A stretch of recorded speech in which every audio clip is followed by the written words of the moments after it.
Good morning. Well, this is Dr. Rodney here, and it is News and Review. So, Trump blew up his campaign, probably a little bit, but maybe not hurting him long term, when he was questioned at the National Association of Black Journalists about Kamala Harris' race origins and race issues in general at the NABGA, and saying that he's the victim of racism causing Republicans running for office to run from him. It has died down ever since, especially since they're pointing out that he was there and Kamala Harris was not. But that is going to be a constant issue and a constant question that Trump and Harris are probably going to have to face. Harris's own father actually did come out saying that he was Caucasian and his wife was also Caucasian, so he does not understand why his daughter says she's black. All in all, it is going to be a very interesting race and going to be a very interesting conversation.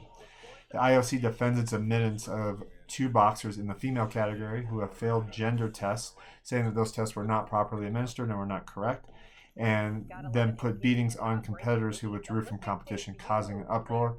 Both boxers actually ended up winning gold medals. Grant Fisher runs an amazing race, holding off race favorites for a podium spot in the men's 10,000 meter track event. Fisher claimed bronze and is only the fourth American to earn a medal in that event ever. After a historic plea deal with the architect of 9/11 attacks, Secretary of Defense Lloyd Austin revokes plea deal and fires defense official who signed off on it, citing that it actually inflamed and infuriated multiple members or family members of the 9/11 attacks. Katie Ledecky closes out her Olympics with a record 9 golds, most of any individual woman. That's overall 9 golds in her Olympic career, and that is the most golds of any woman. She is also the most decorated women athlete, with Jenny Johnson and then Simone Biles right behind her. The U.S. swim team wins most medals but loses to Australia.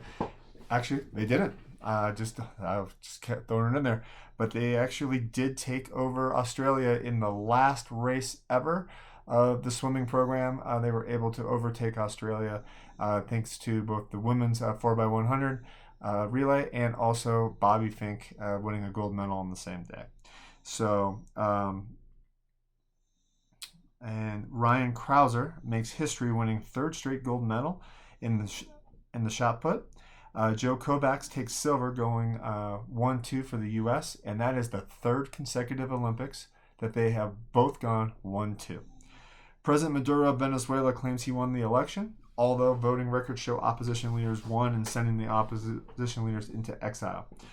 Government hit squads are rounding up opposition to repress this. The U.S., Spain, and over 45 countries have acknowledged opposition leader Gonzalez, and President Javier Milei of Argentina is leading the charge to have him removed. Scotty Scheffler comes back from 5 strokes down to win Olympic gold, becoming the first world number 1 to win gold and bringing home gold for the U.S. Elson takes 5th medal in archery, losing by a millimeter on a sudden death arrow, so he actually took silver.